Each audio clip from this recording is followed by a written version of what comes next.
एक बहुत ही इम्पोर्टेंट घटना जो मेरे लाइफ का है वो मैं आपको बताता हूँ, शेयर करता हूँ। बहुत ही मज़ा आएगा आपको सुन के। जब मैं फर्स्ट ईयर में अपने इंजीनियरिंग कॉलेज में गया तो मेरे ख्याल से जिस दिन हमारा फर्स्ट कमेंसमेंट ऑफ क्लास था उसके सेकेंड डे ही हमारा कोई फाउंड्री का वर्कशॉप था। तो जब मैं फाउंड्री के वर्कशॉप में गया तो वहाँ पे जो वर्कशॉप में जो ट्रेनर होते हैं उन्होंने सबको ओरिएंट करा के हमें कुछ बातें बतानी शुरू की। तो उन्होंने पता है क्या बताया हमें? उन्होंने कहा कि ये एक लोहे का टुकड़ा नीचे गिरा हुआ था। मान लो सपोज करो कि ये कोई लोहे का टुकड़ा है। उन्होंने बोला देखो ये लोहे का टुकड़ा है, किसी काम का नहीं है, ये फेंका हुआ है रोड पे। अगर इसको रोड पे फेंक दोगे तो कोई उठाएगा भी नहीं। लेकिन इंजीनियर एक ऐसा प्राणी होता है इस दुनिया में कि वो एक्चुअली फाउंड्री का था। तो उन्होंने उसी लोहे से बनाया हुआ एक बोल्ट दिखाया। बोला देखो ये बोल्ट है, ये हमने इसको क्या किया, आग में तपाया, उसको ठोका पीटा, ठोक पीट के इसको बोल्ट बना दिया। अब इसको तुम रोड पे फेंकोगे तो कोई ना कोई इस बोल्ट को उठा लेगा, क्योंकि ये अब काम की चीज बन गई।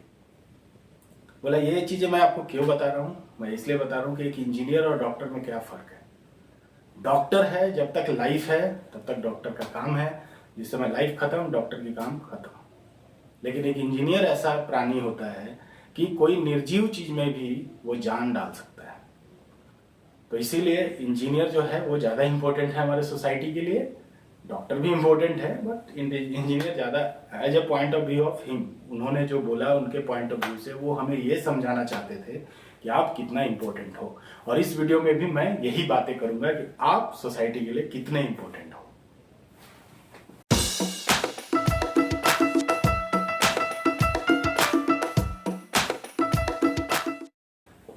हाय फ्रेंड्स, कैसे हैं आप लोग? उम्मीद है अच्छा कर रहे होंगे।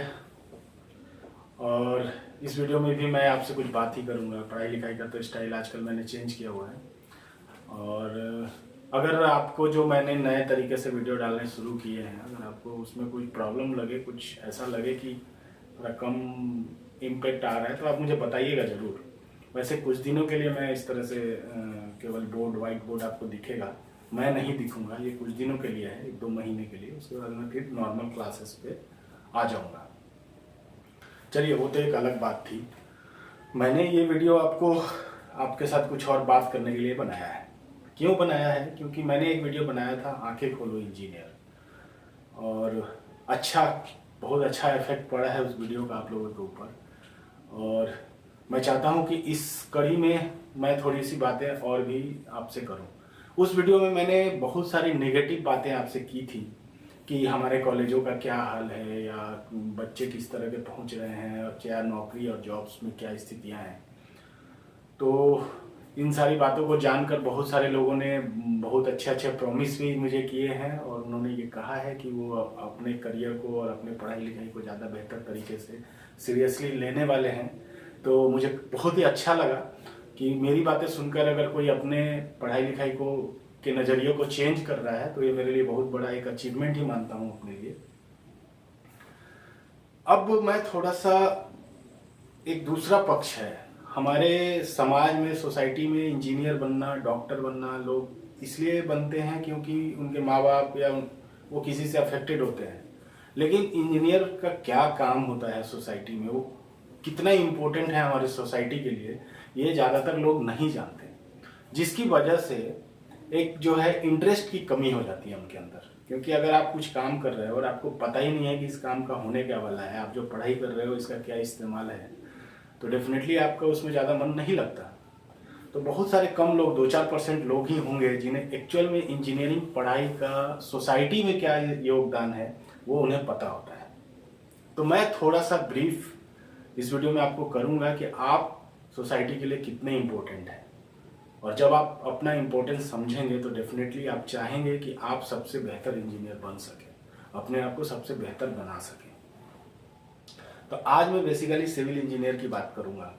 देखिए, इंजीनियरिंग एक ऐसा स्ट्रीम है जो धीरे धीरे डेवलप हुआ। जैसे जैसे हमारी सभ्यता, सोसाइटी डेवलप हुई, उसी तरह इंजीनियरिंग भी डेवलप हुआ। आज जिस स्टेज में इंजीनियरिंग है वो काफ़ी एडवांस लेवल में है। पहले, क्योंकि आप इंजीनियरिंग टेक्नोलॉजी का इस्तेमाल जब आप एंशिएंट युग का कुछ ऐसी चीजें देखते हैं जो कभी खोद के बाहर निकालते हैं। हमारे जो आर्कियोलॉजी डिपार्टमेंट है वो कई जगह पे पुराने चीजें जो जमीन में दबे हुए निकालते हैं, तो उसमें भी कई बार ये एक बहुत ही सोचने वाली बात हो जाती है। उस जमाने में भी बहुत अच्छे प्लान वो में सिटी बने हुए हैं, ड्रेन बना हुआ है, रोड बना हुआ है, ये देख के ये थोड़ा सा आश्चर्य होता है कि लोग इतने डेवलप उस जमाने में भी थे। तो पहले, जहां तक मेरा ये व्यू है, पॉइंट ऑफ व्यू है, कि पहले भी इंजीनियरिंग थी, आज भी है, आज ज्यादा बेहतर तरीके से, ऑर्गेनाइज तरीके से, रिकॉर्डेड फॉर्म में है। पहले ये सारी चीजें इतनी ज्यादा ऑर्गेनाइज नहीं थी, इसीलिए कोई कोई लोग ऐसे होते थे जो बड़ी बड़ी बिल्डिंगें या बड़े बड़े कुछ इंजीनियरिंग टेक्नोलॉजी कर पाते थे, और उनको आगे पीढ़ियों में ट्रांसफर करने का जो तरीका होता था वो इतना ऑर्गेनाइज नहीं था, जिसकी वजह से एक प्रॉपर इंजीनियरिंग जिसको हम लोग आज कह रहे हैं वो उस जमाने में इतना इस तरह से कहने के लिए नहीं होता था। सोसाइटी जैसे जैसे डेवलप हुई, उन्हें समझ में आया कि ये इंजीनियरिंग का क्या इंपॉर्टेंस है, तो उन्होंने इंजीनियरिंग स्ट्रीम को रिकॉर्ड करना शुरू किया, उसे एक एजुकेशनल फॉर्म दिया धीरे धीरे, और जो कि आज हमारे यूनिवर्सिटीज में और इंजीनियरिंग कॉलेजों में पढ़ाया जाता है। तो ये तो थी हिस्ट्री की बातें। मैं थोड़ा सा ब्रीफ आपको एक हिस्ट्री बताता हूँ कि पहले दो तरह की इंजीनियरिंग होती थी। एक होती थी मिलिट्री इंजीनियरिंग, एक होता था सिविल इंजीनियरिंग, जिसके हम लोग स्टूडेंट हैं। और मिलिट्री इंजीनियरिंग में बाकी जितने भी इंजीनियरिंग है वो सारे पार्ट होते थे मिलिट्री इंजीनियरिंग के। उसके बाद जैसे जैसे डे बाय डे डेवलपमेंट हुआ और हमें ज़रूरत पड़ी और ज़्यादा एनहेंसमेंट की और ज़्यादा नॉलेज की, तो हमने फर्दर डिवाइड कर दिया और कई सारे ब्रांच बनाए। इसीलिए कई जगह कहा जाता है कि मदर ऑफ ऑल ब्रांचेज जो है वो सिविल इंजीनियरिंग है। और अगर हम उससे भी थोड़ा पहले जाएं, सिविल इंजीनियरिंग और मिलिट्री इंजीनियरिंग के अगर पहले जाएं, तो केवल सिविल इंजीनियरिंग था, उसका कोई नाम ना हो, बट वो किसी न किसी फॉर्म में था, और उसी वजह से हमारी सोसाइटी आज इतनी डेवलप हो पाई है। अब बताता हूं मैं आपको सिविल इंजीनियरिंग के बारे में। सिविल इंजीनियरिंग और मिलिट्री इंजीनियरिंग दो ही इंजीनियरिंग है। सिविल इंजीनियरिंग इतना जरूरी है कि आज अगर सिविल इंजीनियरिंग ना हो तो समझ लो कि आपका एक सेकंड किसी भी इंसान का इस धरती पे गुजारना नामुमकिन जैसा ही है। आप इतने इंपॉर्टेंट हो।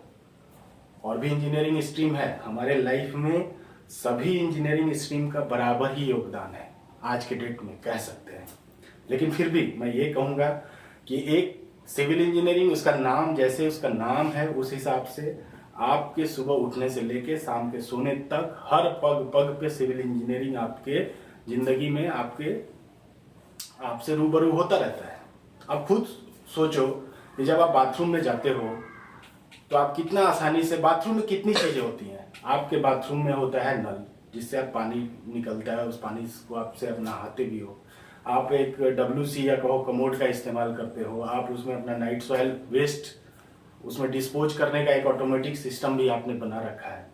तो ये सारी जो चीजें हैं, अगर आप एक मिनट के लिए सोच के देखो, आप चले जाओ 50 साल पहले, या शायद आज भी गांव में इतना डेवलप नहीं है चीजें, तो लोगों को कितनी मुश्किलों का सामना करना पड़ता है। और इसकी वजह से ये सैनिटरी सिस्टम जो है वो अगर नहीं है तो कई बार मतलब हेल्थ प्रॉब्लम्स भी होती हैं।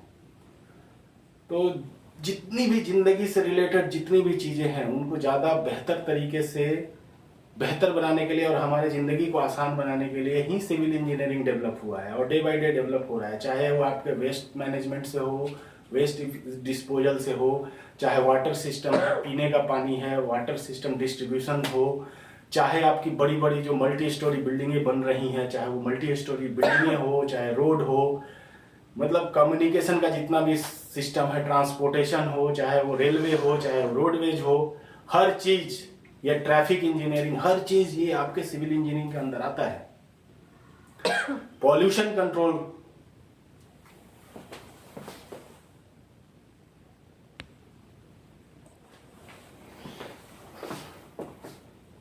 तो मेरे हिसाब से आज के ह्यूमन बीइंग के जिंदगी के को चलाने के लिए सिविल इंजीनियरिंग इतना इम्पोर्टेंट हो चुका है कि अगर आज कहते हैं कि डॉक्टर जो होता है भगवान का रूप होता है, अब मैं ये नहीं मानता। मैं मानता हूँ कि इंजीनियर जो है आज के सोसाइटी के लिए एक भगवान का रूप है।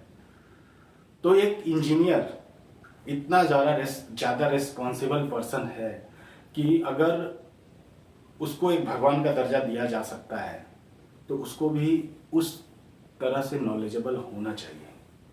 अगर उसको डिग्री मिली है, आजकल तो जो स्थिति है मैं बता ही चुका हूँ, डिग्री तो कोई भी ले लेता है, बट रियल अगर आप इंजीनियर बनते हैं, अपने आप को बना पाते हैं, तो ये बहुत ज़्यादा इम्पोर्टेंट है आपके लिए। तो एक सोसाइटी में जीने के लिए जितनी भी चीज़ें जरूरी होती हैं उसमें कुछ नया कर सकते हैं आप as a civil engineer. Day by day हो रहे हैं इनोवेशंस, और वही इनोवेशंस देखो, साइंस और इंजीनियरिंग में क्या फ़र्क है। जितने भी साइंस हैं, साइंस की लिमिट जहाँ ख़त्म होती है, इंजीनियरिंग तो उसके काफ़ी पहले ही ख़त्म हो जाता है। लेकिन अगर हमारे पास साइंस है तो उसको हम अनलिमिटेड लेंथ तक, अनलिमिटेड हाइट तक उसको पहुंचा सकते हैं, डेवलप कर सकते हैं। तो साइंस हमारे पास इतना अवेलेबल है कि हम इंडिया के हिसाब से कहें तो आप आगे 100 साल भी डेवलप कर लो, अपनी पूरी इंजीनियरिंग लगा लो, लेकिन आपके पास साइंस की कमी नहीं होने वाली। तो आपके पास साइंस पूरा है। आप ऐसे भी देख सकते हो, एक इंडिया में किसी सिटी को कंपेयर करो आप यूएस के किसी सिटी से, तो आपको समझ में आएगा कि उन्होंने अपनी इंजीनियरिंग कहाँ से कहाँ तक पहुँचा दी है और हमारी इंजीनियरिंग कहाँ तक अटकी हुई है। यहाँ पे एक अच्छी बात भी है कि यहाँ पे बहुत अच्छे अच्छे इंजीनियर्स हैं, उनको अपॉर्चुनिटी नहीं मिल रही है। तो कई लोग पहले तो बाहर चले जाया करते थे, लेकिन आज धीरे धीरे इंडिया में भी अब डेवलपमेंट का जो परिप्रेक्ष्य चेंज हुआ है, तो अच्छे इंजीनियर की यहाँ भी ज़रूरत है, अच्छे इनोवेशंस की यहाँ भी ज़रूरत है। बड़ी बड़ी कंपनियाँ यहाँ भी आज एस्टेब्लिश्ड हो चुकी हैं, कई बाहर की कंपनी भी यहाँ आ चुकी है। तो आपके लिए भी एक अनलिमिटेड अपॉर्चुनिटी है। अगर आप सही में उस लेवल के लोग हो, तो उस लेवल का नॉलेज रखते हो, तो डेफिनेटली आपके लिए भी अपॉर्चुनिटीज़ की कमी नहीं है। आप सोसाइटी के लिए बहुत ही ज़्यादा इम्पोर्टेंट हो। आप सोसाइटी के लिविंग के स्टाइल को चेंज कर सकते हो, बदल सकते हो हमेशा के लिए। आप में इतनी कैपेबिलिटी है, तो आप बेहतर तरीके से पढ़ाई करो और बेहतर देखो। एक चीज़ और मैं आपको यहाँ पे ज़्यादा नहीं बोलूँगा, आज अगर आप इंजीनियरिंग कॉलेज में पढ़ रहे हो तो आपका सिर्फ और सिर्फ एक ही ड्यूटी होनी चाहिए कि आपके जो कोर्स की बुक्स हैं उसमें जो भी लिखा है आप ज़्यादातर उनको समझ के अच्छी तरह से उसको पढ़ो। आप उस कोर्स के बाहर की तरफ ज़्यादा झांको मत, लेफ्ट राइट ऊपर नीचे झांकने की ज़रूरत नहीं है, लोग करते हैं। लेकिन मेरा यही मानना है कि आज जो भी कोर्स में है आप उसको अच्छी तरह से पढ़ो, 2 बार पढ़ो, 3 बार पढ़ो। उसके बाद जब आप बाहर निकलोगे कॉलेज से, जब आप एक अच्छे जॉब में जाओगे, देखो उतना ही इंजीनियरिंग नहीं है, बहुत ही छोटी चीज़ें जो हम पढ़ते हैं इंजीनियरिंग कॉलेज में बहुत कम है जितनी इंजीनियरिंग करनी है आपको। लेकिन वो सब चीज़ें आप बाद में कर लेना। आप पढ़ते समय इन सब चीज़ों पे ज़्यादा ध्यान मत दो। तो पढ़ते समय कॉन्सेंट्रेट करो अपने बुक्स के सिलेबस के ऊपर, और उसी के बेसिस पे आपको अच्छा जॉब भी मिलेगा। और आगे के जितने भी डेवलपमेंट है या आगे फर्दर इंजीनियरिंग जो आप जानोगे, तो उसमें आपको काफ़ी हेल्प मिलने वाला है। तो एक इंजीनियर भगवान से कम नहीं है आज के सोसाइटी के लिए। तो अगर आपको भगवान की तरह की जिम्मेदारी मिली है तो आपको भगवान की तरह ही अपने आप को नॉलेजेबल बनाना चाहिए।